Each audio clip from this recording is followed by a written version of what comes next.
Dice, artículo 127, el derecho de los trabajadores a participar en el reparto de utilidades reconocido en la Constitución Política de los Estados Unidos Mexicanos se ajustará a las normas siguientes. Tiene la fracción del 1 al 7, sin modificación, y en la fracción octava dice, el monto de la participación de utilidades tendrá como límite máximo 3 meses de salario del trabajador o el promedio de la participación recibida en los últimos 3 años. Se aplicará el monto que resulte más favorable al trabajador. Propone el diputado Antonio Ortega Martínez que se suprima este artículo. El 8. La fracción octava. Correcto. Adelante, diputado Ortega Martínez, por favor. Sí, efectivamente. La idea es suprimir el párrafo 8 que dice el monto de la participación de utilidades tendrá como límite máximo 3 meses del salario del trabajador o el promedio de la participación recibida en los últimos 3 años. Se aplicará el monto que resulte más favorable al trabajador. Eso es lo que propongo se suprima. El lunes 5 de abril se hizo público el acuerdo tomado entre el Gobierno federal, representantes patronales y dirigentes del sector obrero. Este acuerdo representó la culminación de un proceso de diálogo social y político iniciado en noviembre del año pasado, cuando el Ejecutivo Federal presentó ante la Cámara de Diputados su iniciativa en materia de eliminación del outsourcing.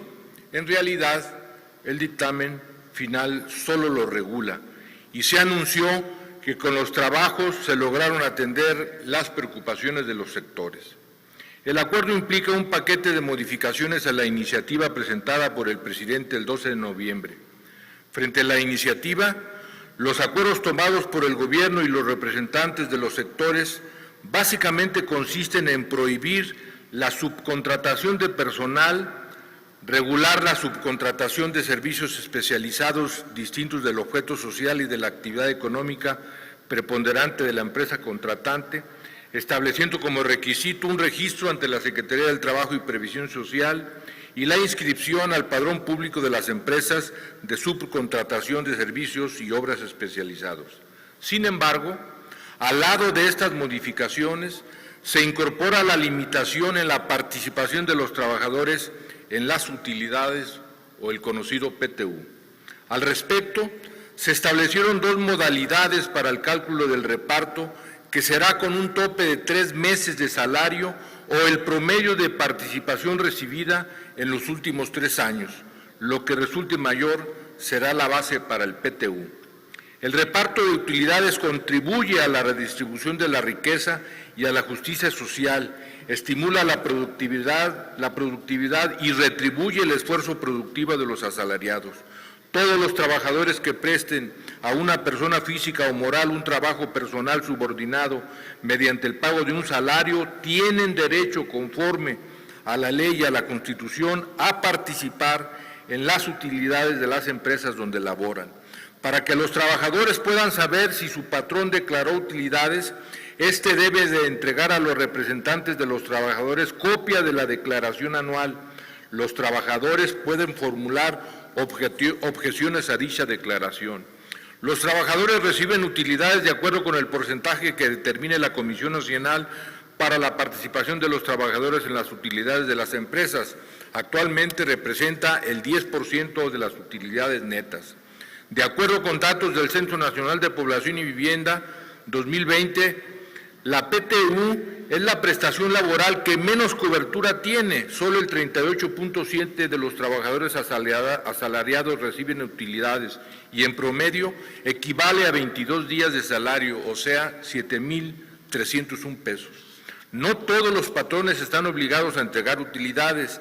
Se excluyen las empresas de nueva creación durante el primer año de funcionamiento, las empresas de nueva creación dedicadas a la elaboración de un producto nuevo durante los 2 primeros años de funcionamiento, las empresas de la industria extractiva de nueva creación durante el periodo de exploración, las instituciones de asistencia privada, el IMSS y las instituciones públicas descentralizadas con fines culturales, asistenciales o de beneficencia, y las empresas que tengan un capital menor del que fixe la Secretaría del Trabajo y Previsión Social por ramas de la industria, previa consulta con la Secretaría de Economía. Actualmente, el tope es de 300,000 pesos.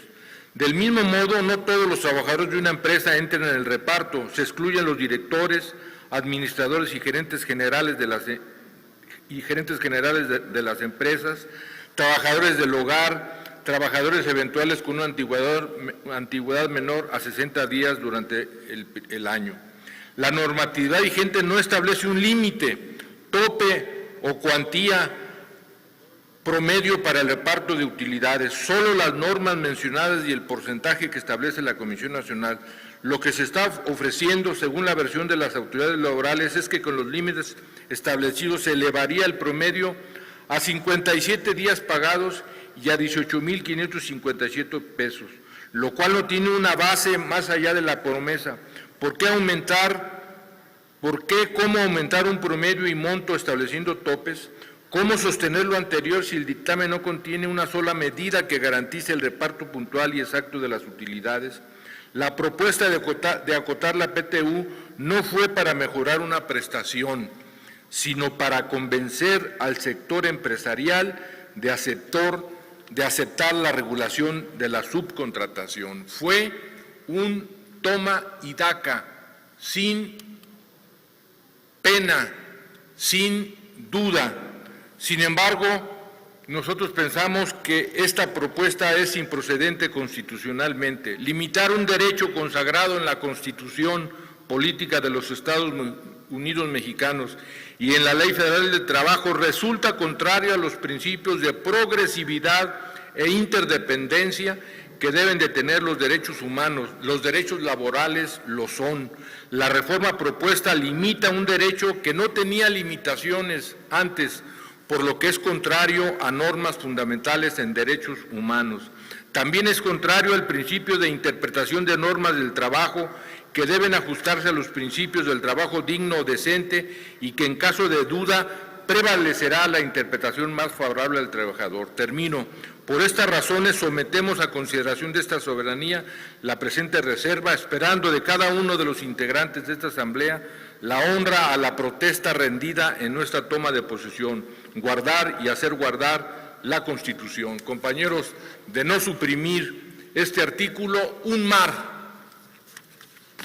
de recursos de inconstitucionalidad y de amparos veremos en los próximos días cuando se publique y tenga efectos esta iniciativa.